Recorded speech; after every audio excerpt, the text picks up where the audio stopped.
So Trudy, are you ready? I'm ready, Emo. Excellent. Well, Trudy, thank you for coming back again. This is episode number 19 of Lessons from Leaders. Today, we're going to talk about something that is near and dear to our hearts, and that is family finances and budgets. Before my last trip to Edmonton, I had spoken to a few people who had told me, Emo, could you do something to help us address, the issues and challenges we are facing? And I thought, well, that's something we should talk about. And I felt I should bring the financial expert Trudy to come and shed some light on some of this. So this is going to be a very casual discussion on the topic to try to give you actionable things that you could do to help you with your finances. Trudy, welcome. Thank you again, Emo. Always awesome to be here discussing with you. Excellent. So now, Trudy and I had done a little bit of a background digging on this, and we thought some of the things we talk about today have to do with, accommodations, transportation, food, credit cards, insurance, and variable spending, to name a few. That's right. So to keep this light, even though it's very important, we're just going to go through this one by one, and we'll probably just I'll talk about some, and then Trudy will talk about the others, and then we'll just bounce back and forth to try to give you the best information we have Mhm. to help you manage your finances and do money a little bit better. So, Trudy, we know that housing accounts for the biggest chunk of people's spend, That's right. and It um, does. and to me, that seems like it's a great place to start off to talk about how people could reduce costs or take advantage of whatever incentives are out there to do better when it comes to accommodation. So, Trudy, take it away. All right. So, usually when you talk about housing, one of the first questions that comes to my mind, and I'm sure it comes to other folks' minds, is should they rent or should they own a home?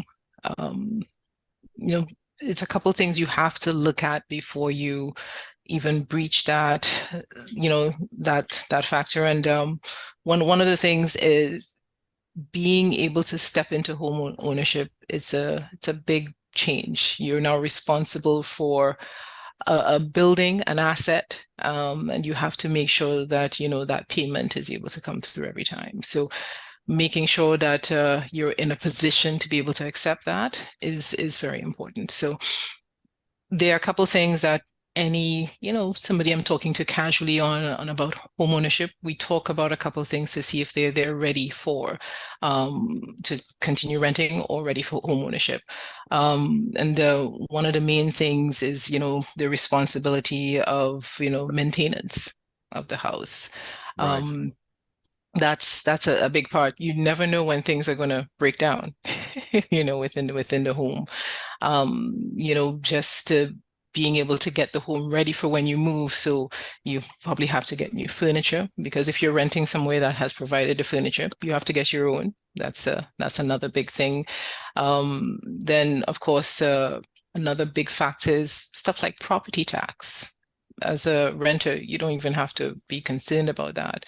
But in order to be able to afford a mortgage, you have to pay property tax. So that's one of the things that the lender wouldn't move forward unless they're able to see that they cater for that when calculating your mortgage too.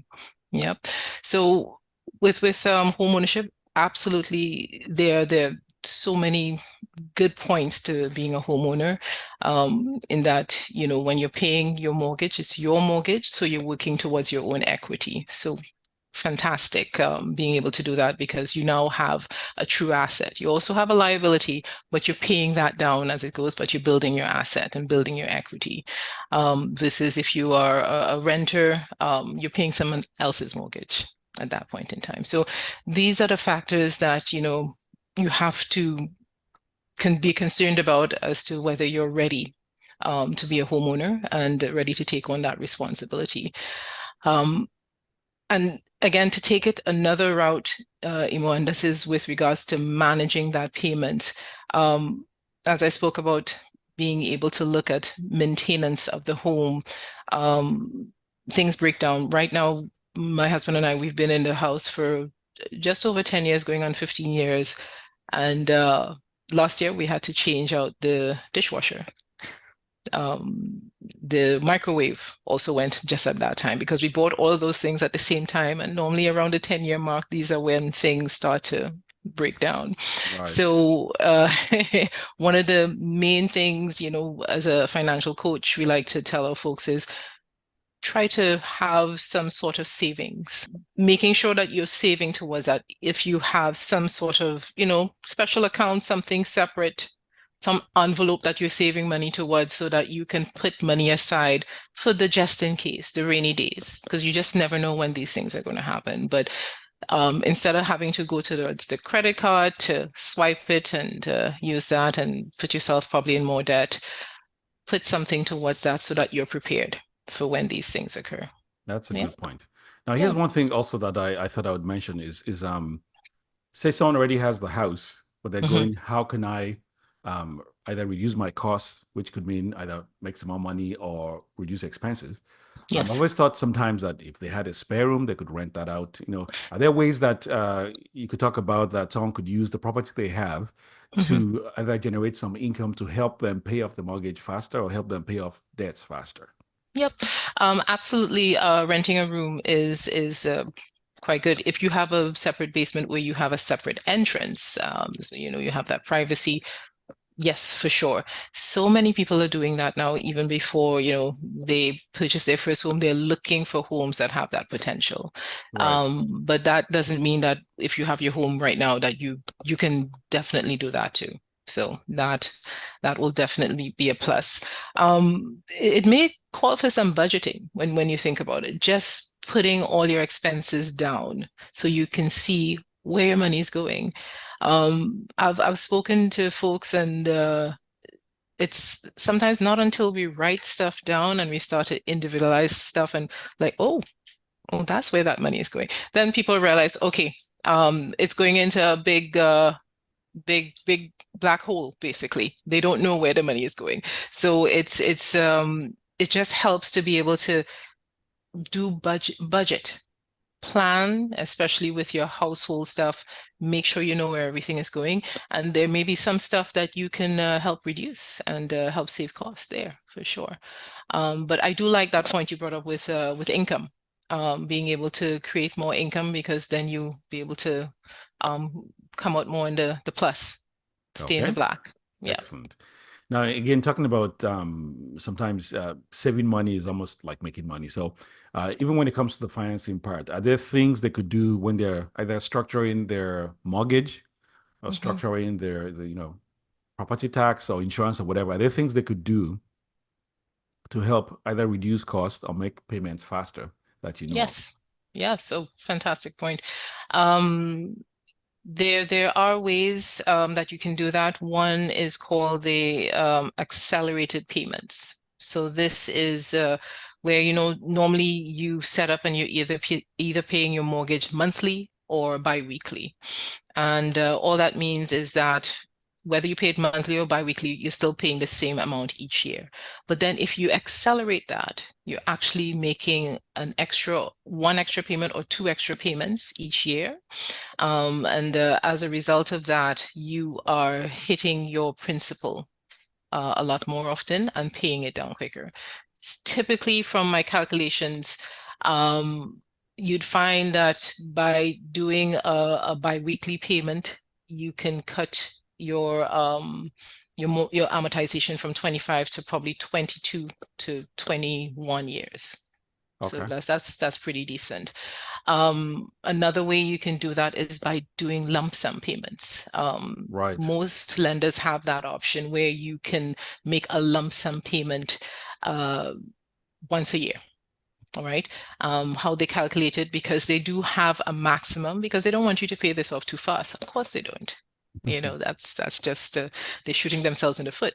So what they do is they'll either go 10, 15, or 20% of whatever your mortgage balance is at the end of that year is how much you can go up to make a lump sum payment. So Okay. say you inherit some money and you want to make a dent in your mortgage, that will be a way to do it, do a lump sum payment. And you can also do a biweekly or an accelerated biweekly payment. One other option is where you can even increase your monthly payments by a bit more. The beauty of that one, and that's one of my favorite ones, is anything extra that you're paying above your mortgage payment goes directly to your principal. So All it's not right. paying any interest or anything like that. So it is bringing that balance down even quicker. So I guess the takeaway I'll get from this is that one, you can get income from the property you have, even if it's just a regular house, as long as you have space. That's right. And two, it makes sense to pick or choose mortgage that have terms that will allow you to make extra payments. So it's important Yes, that when you're doing that, just don't look at the rate, but also look at what privileges do you have so that if money comes and when money comes, you can actually take the extra money. It could be your tax refund or whatever, that's right. money from uncle or auntie, That's right. and put it down so it knocks down the principal. Yes. Great point. Yes, Excellent. that's a fantastic point. All the solid points that definitely we want our folks to take away from this. Excellent. That's a good one. Now, I want to talk about the second one, which is transportation. And of course, we know that, of course, it's either you take the car, you take the bus, or you walk. I know in Canada it's kind of cold, so it's hard to walk around and all that stuff. That's true. But I think one of the ones I'll come about with, because I know this one has helped my family and I the most, Hmm. is buying a used car instead of a new car. Now, Hmm. I know that it sounds, you go, well, are you inheriting somebody else's problems? Well, maybe to a point. But I find that when you get a used car and you go to a mechanic and get them to, oh, sorry, before you buy it, you go to a Hmm. mechanic and get them to do a thorough check of the car, right? Yes. So first of all, your research is you look for brands that are reliable, and Yes. then you get your mechanic to do that. I found that even if the car is within 4 to 7 years old, I know that 7 sounds like it's extreme to some who are used to getting new cars, but the amount of money that you save from that over the life of your car, so that's 25 years, Yes. 30 years of having a car, if that money was dumped on, say, your mortgage gets paid faster. If that Yes. extra money saved from doing that was dumped on, whatever debt you have, you pay that off quickly, right? Hmm. So I know for us, one of the ways we've stayed out of debt was we just, you say our transportation costs have been very low, but Hmm. that has helped us, well, have no debt, right? Hmm. I'm not Hmm. saying it's for everyone. I mean, if you have the money to get a car, you just like the smell of it, and that's what you want to do to make you happy, go ahead. Yes.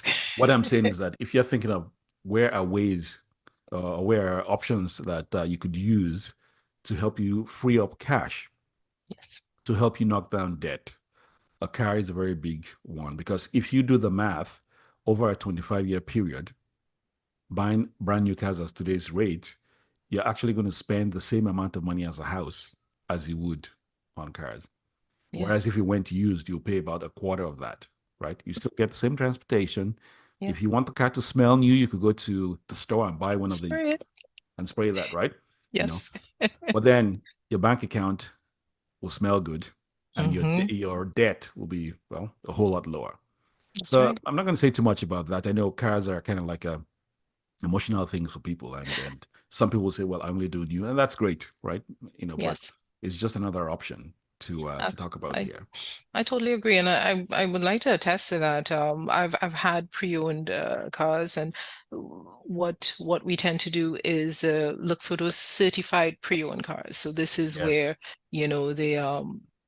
they have checked it out, they've made sure everything is right. So you have that comfort going into buying this car. So I've done it quite a couple times, and I've been able to pay off my loan because it's such a smaller loan too, paid Yes. off pretty much pretty quickly. So there was a time for 2, 3 years we didn't have any car loans. I had one debt, my mortgage that was That's good. paying. Yeah, Okay. yeah, There you it's go. Look very at good. that. Yeah. There's a true lesson from a leader right there. True lesson. Excellent. Well, the next topic is one of my favorites, and because I like food, but I'll get you to lead on this, and then I'll jump in. But food, I know, is about the third biggest expense, Yes. and I always say that the way you can look at food is, you can get the same thing if you made it yourself for, I'm just picking numbers here, $10. And if you Hmm. get somebody else to make it, you could spend 50 or $100 for the same thing. Now, That's true. granted, you should pamper yourself every now and then, but I guess the point here is that food gives you the opportunity. to be able to go in and save money if you're being mindful of it. We're Yes, not saying don't go out often or don't go out at all, but you're saying be mindful of how much you're spending and how much you could save if you did some things yourself, right? that's right. So, That's Trudy, right. your thoughts on that? Oh, I wholeheartedly agree with you on that. And I've had experiences with my small family too. The kids are always excited to go out.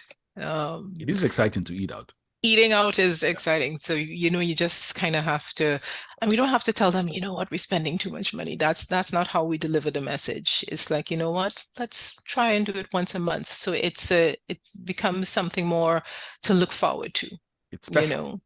That's right. That's Yeah. right. You don't want to ruin that speciality and you're going out every week.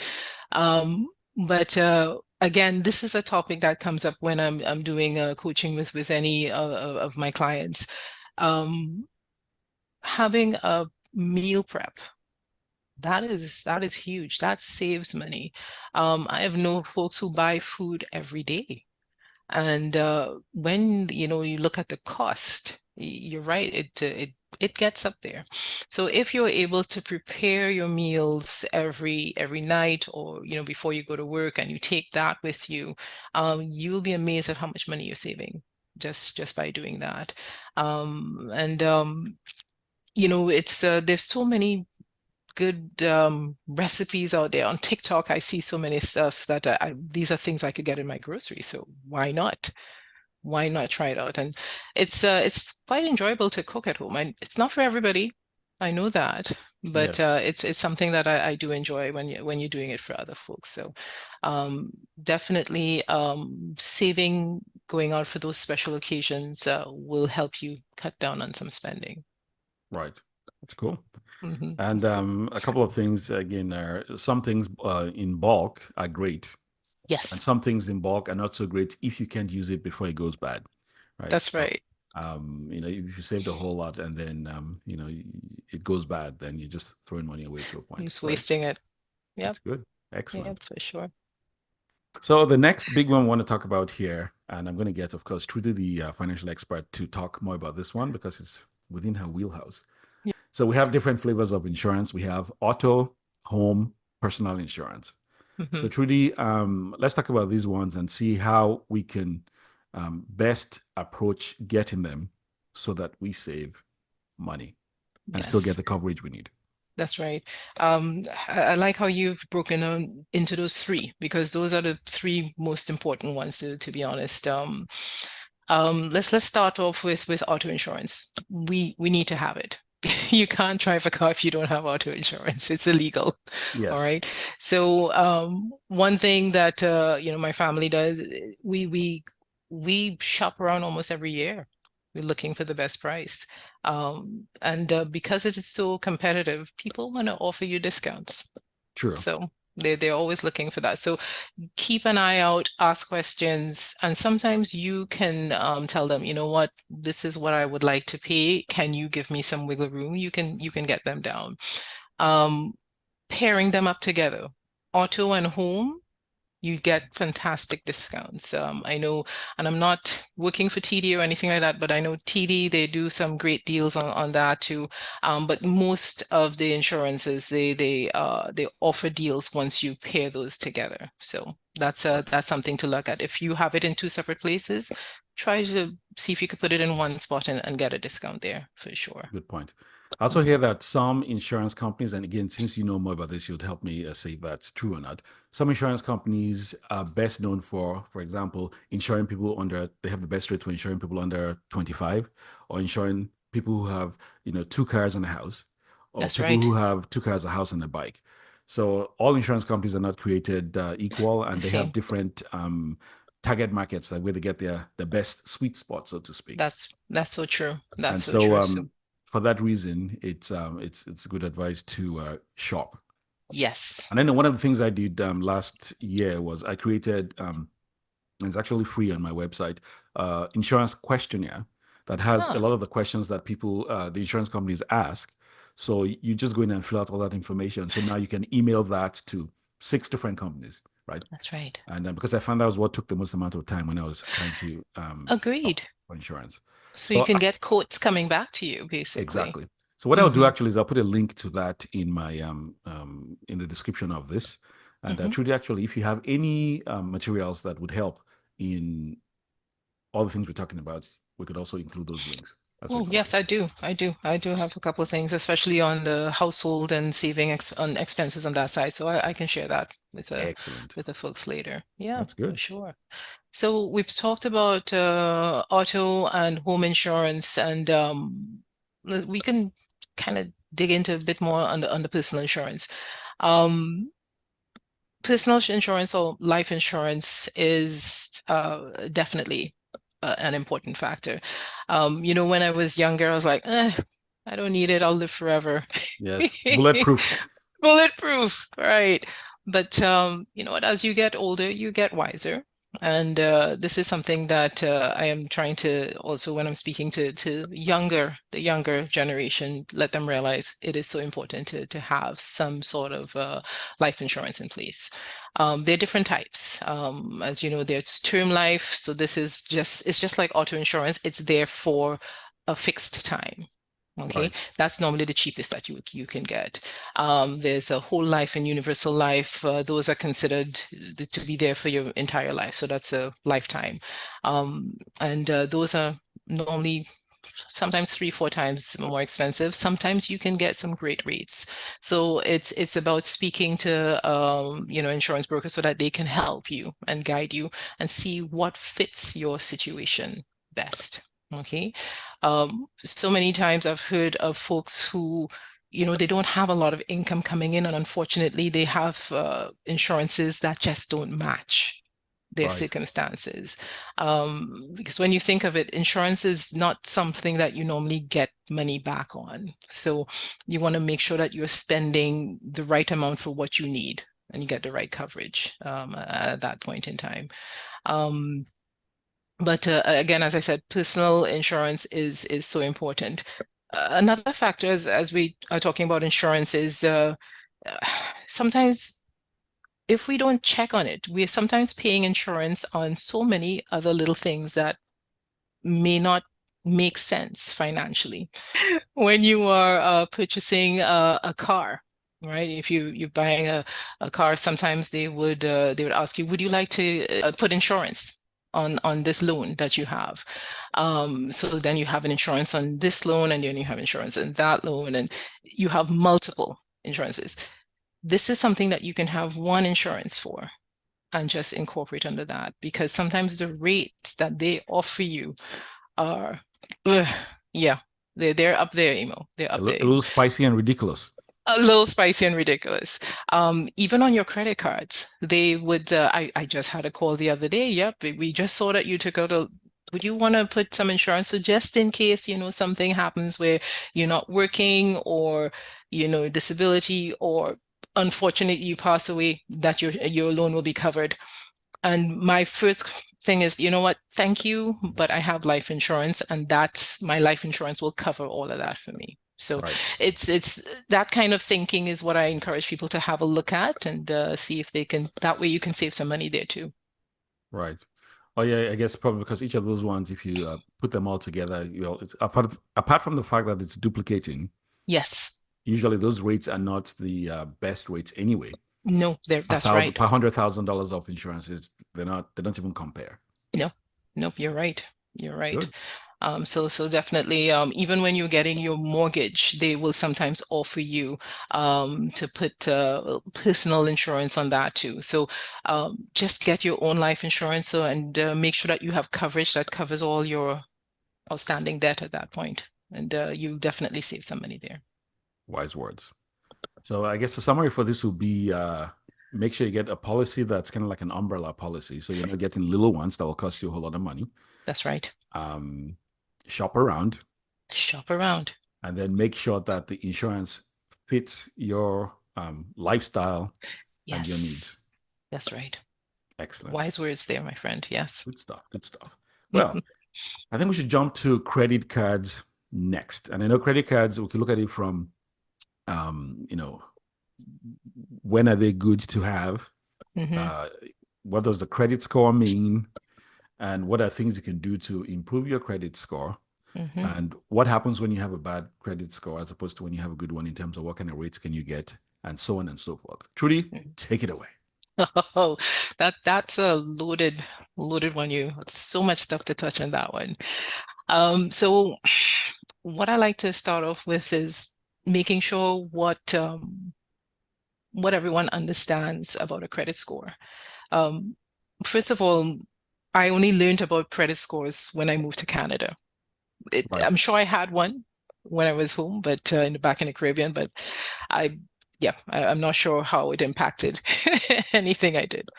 So in the Americas, making sure that you have a good credit score is of the utmost importance. Everything is done through that. Yep.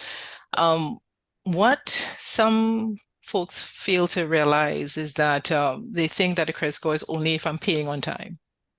If I'm not lapsed in my payment or anything. That's just one part of it. That's actually probably 10, 15% of your credit Right. score. The big part of it is your utilization. Okay. How much of your credit card are you using?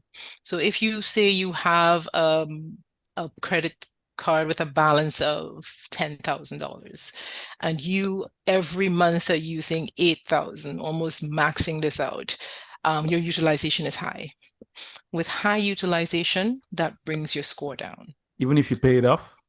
even if you pay it off. Wow. Even Okay. if you pay it off. So it's recommended that, you know what, if you know that you're going to be spending 8,000 that month, break your payments into two or three. So what happens is that you're using probably 30% of your balance each time. You're keeping that utilization down, right? So that helps with keeping your credit score well high at that point, because your utilization is lower, right?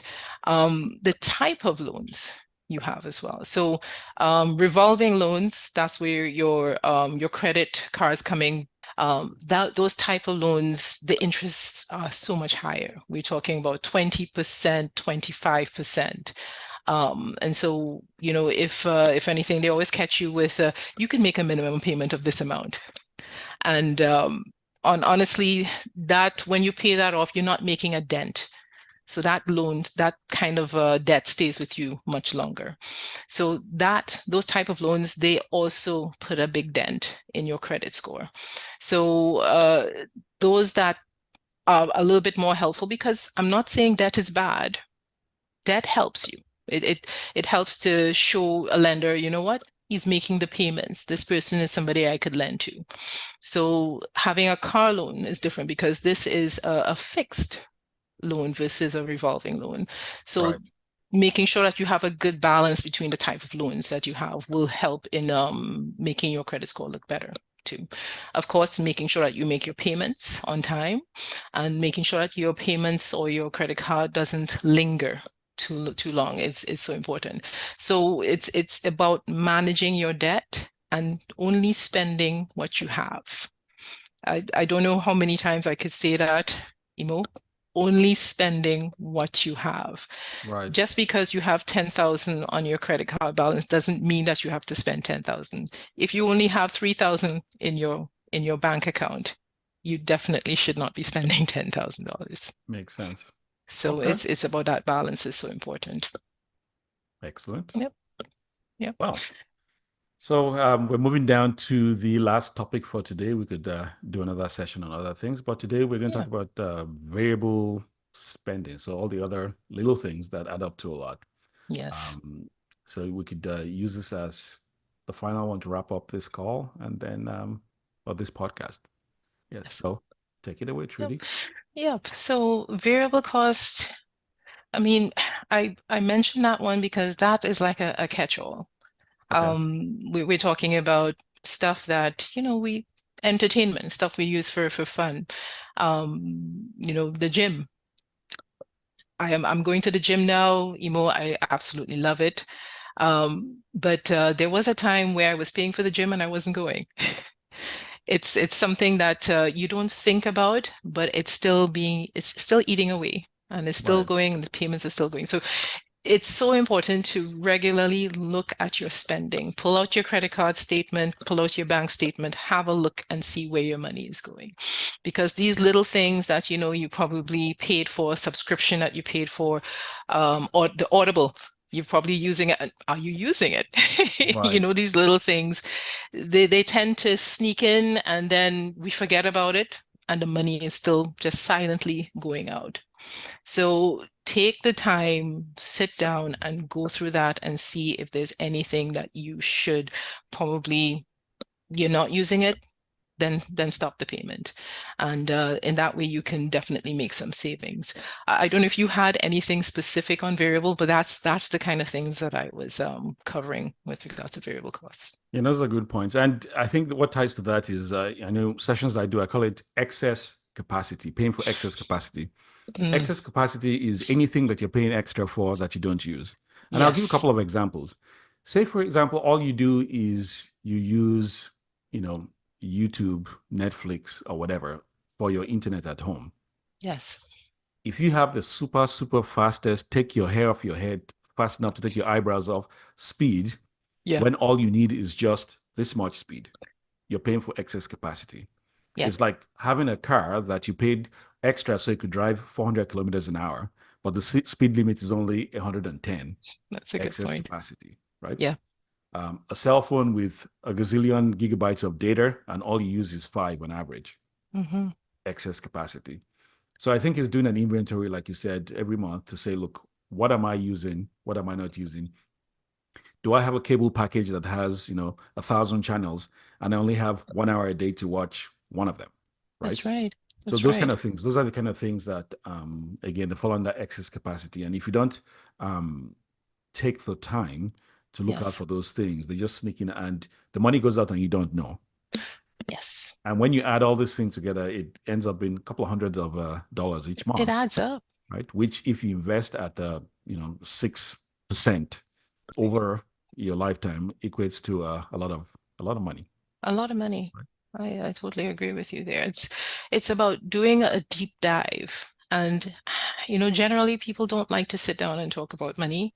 But this is it's one of those traps that happen that you don't think about it. If you don't see it, you don't think about it, you don't care. But it's so good that folks are reaching out to you to ask you about these things, because if we can um, you know, stand up on our soapbox and let them know about it, hopefully they can realize, okay, this is something that we can look into and help to save some cost, and hopefully pass this on to their kids, the generation down, so they realize, okay, this is something that we should be doing. We should be looking at this and making sure that we're making wise decisions, wise Excellent. Good choices. point. Yeah. Yes, it's funny you mentioned one with kids. I know that next week I have been called to do a workshop for people whose kids are just starting first year of university, and it's going to be on Zoom. It's been arranged as we speak. Yes. Nice. So there's that. I feel that a lot of people spend more time planning a vacation than they do Yes. their finances. But the funny thing is, if you take time to plan your finances, then you have enough money to take as many vacations as you want without thinking about it, right? So that's kind of That's the a way good I look point. at it, right? Yeah. You Yeah. uh, you take care of your money, and then your money will take care of you, That's right? true. I like that. I Cool. like that. Yeah. Excellent. Well, look, Trudy, Financial Trudy, thank you very much for coming on. Again, like I said before, this is one of many that we're going to do. Yes. Um, I've been trying to reach out to people to ask, what do you want to hear? And it's not what I want to say, but what do they want to hear? And then we'd come and answer those kind of questions. And I'll bring experts like yourself to come answer Absolutely. the topics or areas that people want answers for. Yep. Yep. So, And I look forward to, once your folks have a look at the video, I would love to see any questions that they have for us that they could come back on, and we can take this so far. So that yeah, should be quite interesting. Right. So this topic is very dear to me. um, Being able to help folks figure out, the best path forward with managing their finances. It's something that, Imo, you and I talk about it all the time. It's not taught at school, sadly. and it Right. should be. And if we have this forum to be able to do it, I am very grateful for being a part of this. And any questions that, any specific questions, unique questions to your situation that you may have, please reach out. Let's discuss it. It's it makes no sense keeping it to yourself and not figuring out and just letting it, pass you by where you have no solution to it. Let's find a solution together so that we can get you on that path. So if it is whether you want to move from renting to buying a house or buying a newer car or anything like that, let's see what we can do to help you do that. So make sure that you're using the tools that we offered, and we're here to discuss it with you further, as always. Excellent summary. Trudy, thank you very much. And you have yourself a fine evening, and we'll talk. Great. Thank you, Emo. You Thank as you. well.